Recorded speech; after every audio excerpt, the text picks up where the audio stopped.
आजादी के बाद महात्मा गांधी कांग्रेस को खत्म करना चाहते थे। उन्होंने कहा था अब आजादी मिल गई, कांग्रेस को बिखेर दो।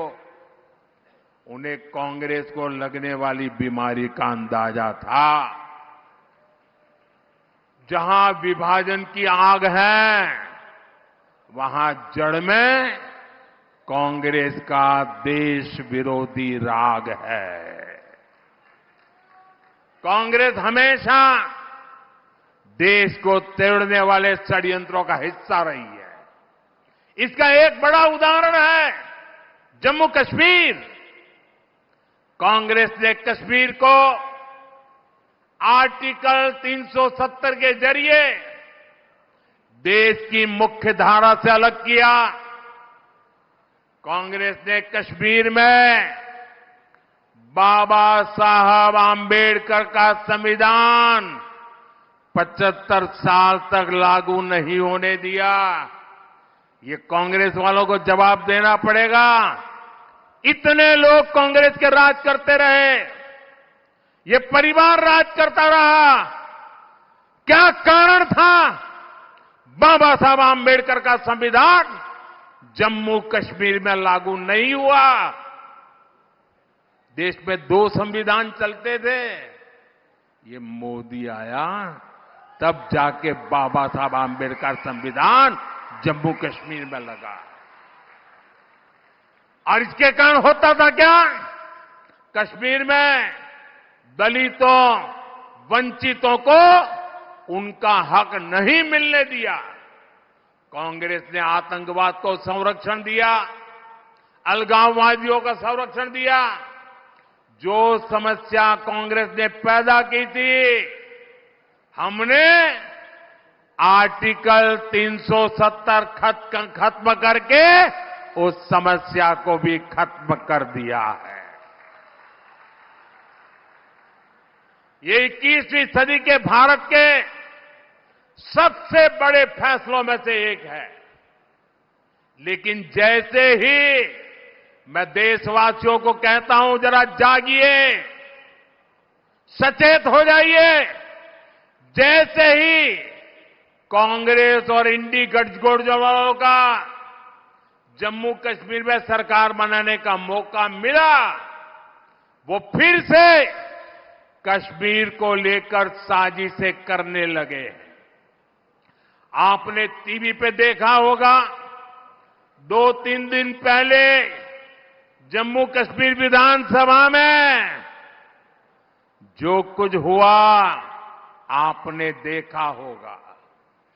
कांग्रेस गठबंधन वहां फिर से आर्टिकल 370 लागू करने का प्रस्ताव पारित किया है। दोस्तों,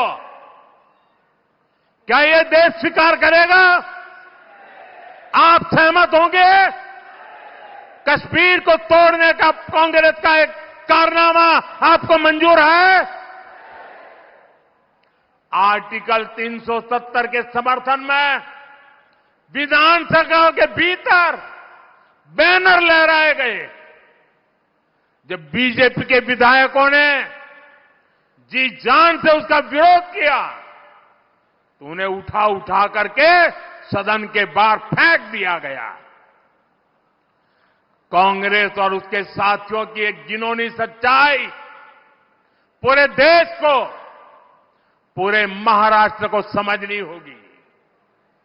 कांग्रेस गठबंधन एक तरफ जम्मू कश्मीर से भारत का संविधान हटाने का प्रस्ताव पास करता है।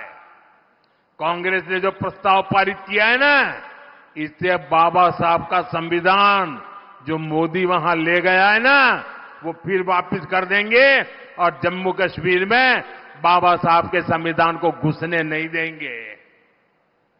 और दूसरी तरफ यही कांग्रेस, उनका गठबंधन यहां महाराष्ट्र में आकर संविधान की झूठी किताब लहराता है, कोरे कागज वाली।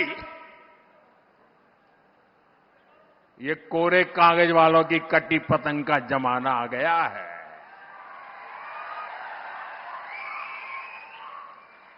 कांग्रेस गठबंधन एक तरफ जम्मू कश्मीर में दलितों को मिला अधिकार छीनने का प्रस्ताव पास करता है, वहीं दूसरी तरफ महाराष्ट्र में दलितों के अधिकार के नाम पर झूठ फैलाना, गुमराह करना, उनको भड़काने का काम कर रही है।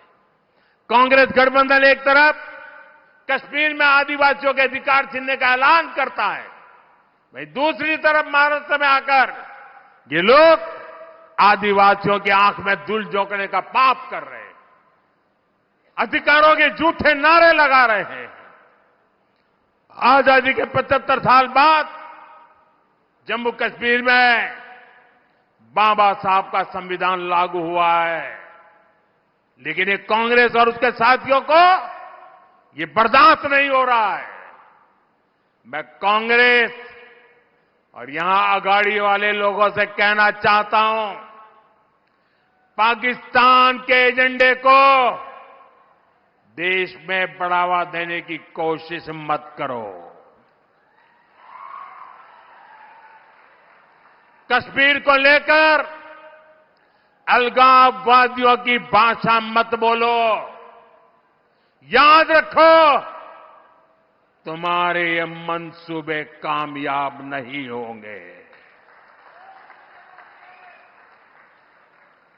और जब तक मोदी पर जनता जनार्दन का आशीर्वाद है, कांग्रेस वाले तुम कश्मीर में कुछ नहीं कर पाओगे।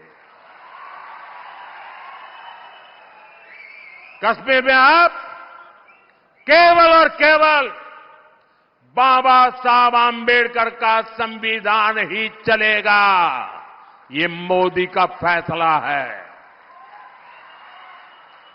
दुनिया की कोई ताकत अब कश्मीर में आर्टिकल 370 की वापसी नहीं करा सकती।